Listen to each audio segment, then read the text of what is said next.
국민 여러분, 부정선거는 결국 밝혀집니다. 첫째, 부정선거는 팩트입니다. 그동안 우리나라뿐만 아니라 전 세계적으로 어마어마한 부정선거가 국제적 카르텔에 의해서 자행되어 왔습니다. 미국 트럼프 대통령은 2020년 미국 대선에서의 엄청난 부정선거 증거들을 이미 확보했다고 발표를 했습니다. 또한 부정선거에 연루된 그런 자들을 다 기소하겠다고 공언까지 했습니다. 이제 부정선거를 아는 사람들이 전 세계적으로 너무 많아졌습니다. 그런데도 아직까지 우리나라에서는 부정선거를 음모론으로 치부하는 이들이 있습니다. 그들에게 묻습니다. 그렇다면 트럼프 대통령도 음모론자입니까? 트럼프 대통령도 윤석열 대통령도 현직 대통령의 신분으로 부정선거를 언급했습니다. 현직 대통령 신분이었습니다. 왜 그랬겠습니까?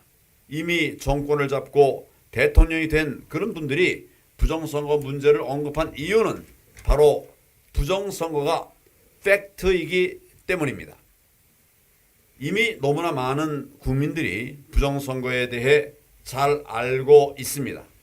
과거의 여론조사 기준으로만 봐도 국민의 최소 30~40%는 선거에 심각한 의문을 가지고 있습니다. 둘째, 그런데 여기서 우리가 반드시 기억해야 할 수치가 있습니다. 윤석열 대통령이 계엄을 선포한 직후 제일 먼저 선관위에 계엄군을 투입해서 부정선거 증거를 확보하려 했다고 하는 이런 사실이 알려졌을 때 윤 대통령에 대한 국민 지지율이 60% 가까이 나왔습니다. 이것이 무엇을 의미하는 것이겠습니까? 국민의 반 이상이 이미 부정선거를 알고 있다는 뜻입니다.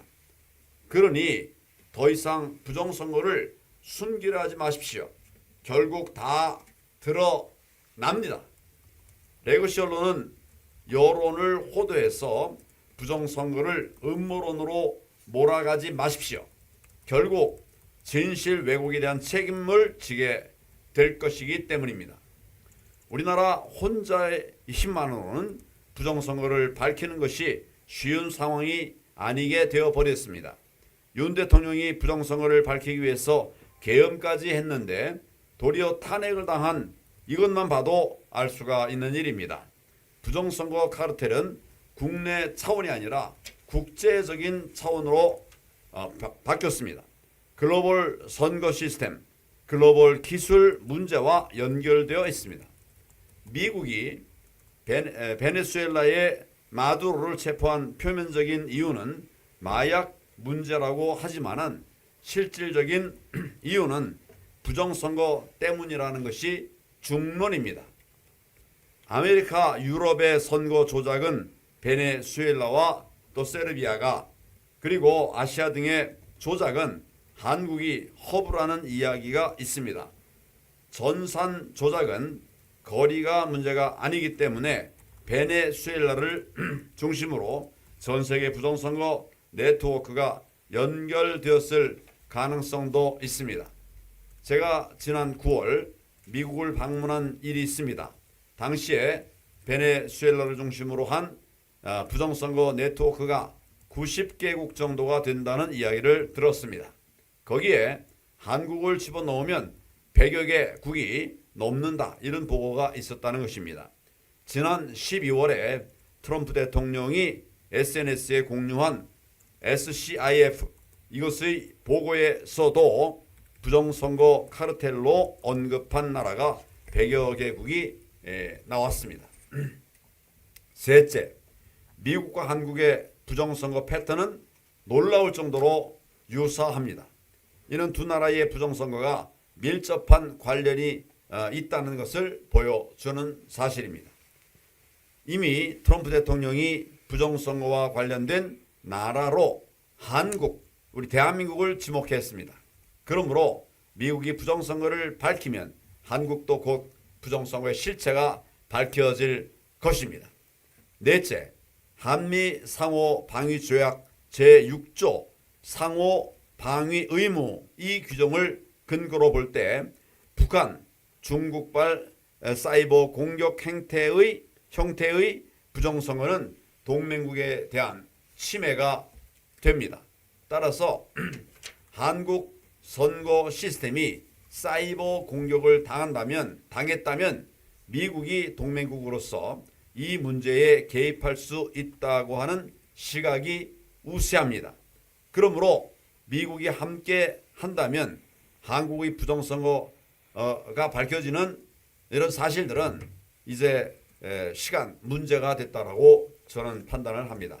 지금 미국에서 트럼프 대통령을 중심으로 해서 대대적인 부정선거 수사가 이루어지고 있고 또 대규모 증거가 발견되고 있기 때문입니다.